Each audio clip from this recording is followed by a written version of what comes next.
sa aton nga pagpangalagad is sila is City Mayor Jodet Gallego. Sir, good afternoon sa Action Jan Diaz sa Action Radio. Day. Good afternoon, aksyon dyan. Yes, Mayor, thank you gid sa time ang ginatag mo diri sa aton. Anyway, Mayor, ang Silay City PNP ang isa ka unit sa aton nga Drug Enforcement Group sa Region 6 kadako sa ilang na-recover dira sa Silay nga illegal nga droga nga shabu, mga 3 gid ka kilos and most probably worth sa mga 21 million pesos. Anong reaction diri sa LGU regarding sa accomplishment, Mayor?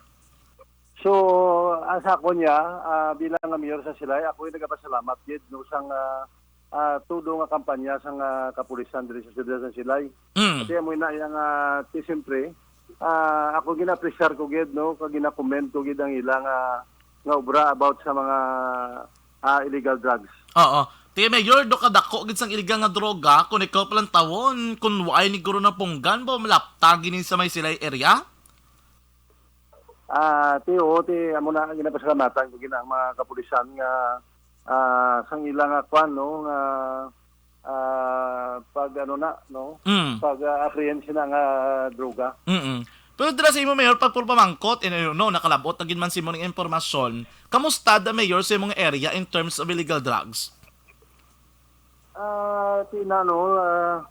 Alin sa papungko ko so far, sunod-sunod ang mga pagpanakop sang mga kapulisan no, led by Colonel Mark Daroca. Siya muna no, dira ko man kunan tukiban nga kadamo kili sang ano na no sa naga-involve sa droga. So anong imo nga directives, Mayor, or marching order kay Police Lieutenant Colonel Daroca kag sa team niya? Ano? Anong imo nga marching order or direktiba based sa kapulisan dira sa may Silay City PNP? So, tiyan mo na makuhan gid kami no ang direktiba kasi nga total campaign gid na kontra sa droga. Amo ginahapon niya nga ano sa ila. So anong mga possible ya, Mayor, sa part sa LGU, anong support nga pwede naton mahatag sa aton kapulisan? So ang tanan-tanan niya nga support siya. In behalf sa LGU yati ako niya basta kung anong ano danila ya kuya. Willing niya magsuporta kag nagasuporta gid sa ila. Oo, part na daguro, Mayor, ang mga logistic support, no? Kahit kinanglanon gina ka PNP eh. Oo, paano ko man na sila kung ano ila kinanglanon.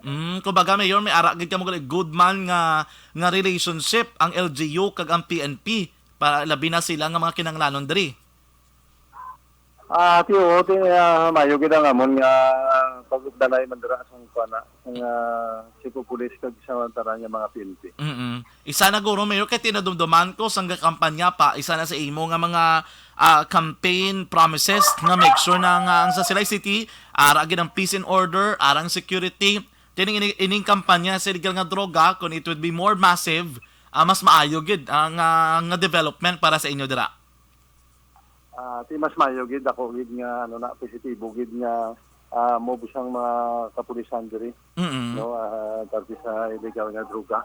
No kay bisan paano natapna gid kag muna gina kampanya gina namon diri sa tanang nga barangay nga dapat kung may mabalaan sila nga nag-involve sa droga sa ilang mga tupad balay o kundi dapat ipabalogin nila sa kapulisan.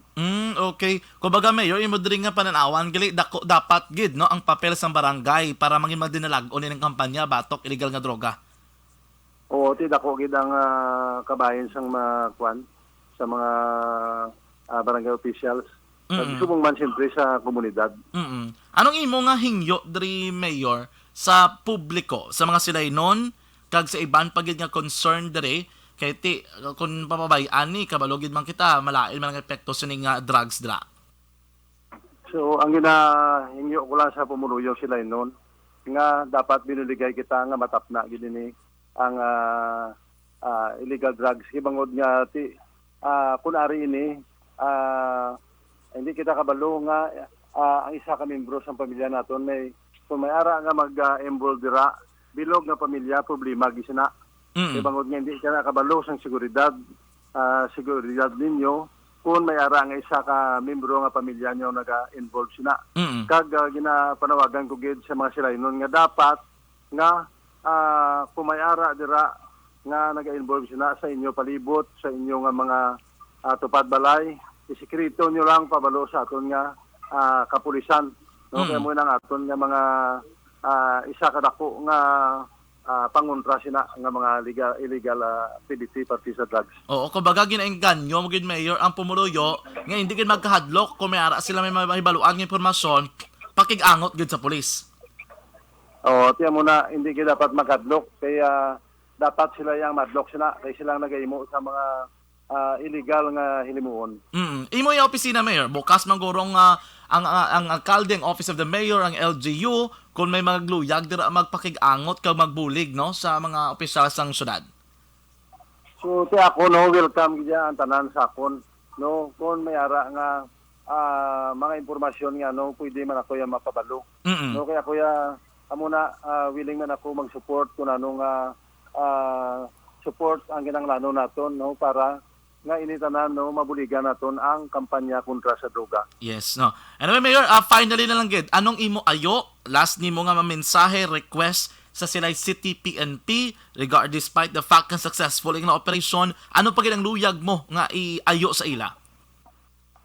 So parte ako ya daw nag-anoy ko sa mga kapulisan namon nga ari diri subong ginapasalamatan to ginapresar ang inyong obra no kag ginaano ta gid nga sige yon ta gini hindi tanay paguntatan no kaya ara da nakasalalay man sa inyo ang solusyon sini nga mga problema kontra droga. Okay. Sige, Mayor, thank you so much gid sa mo time diri sa Action Radio Bacolod. Good afternoon. Good afternoon. Thank you man. Action Jan. Thank you. Salamat gid. Action Report.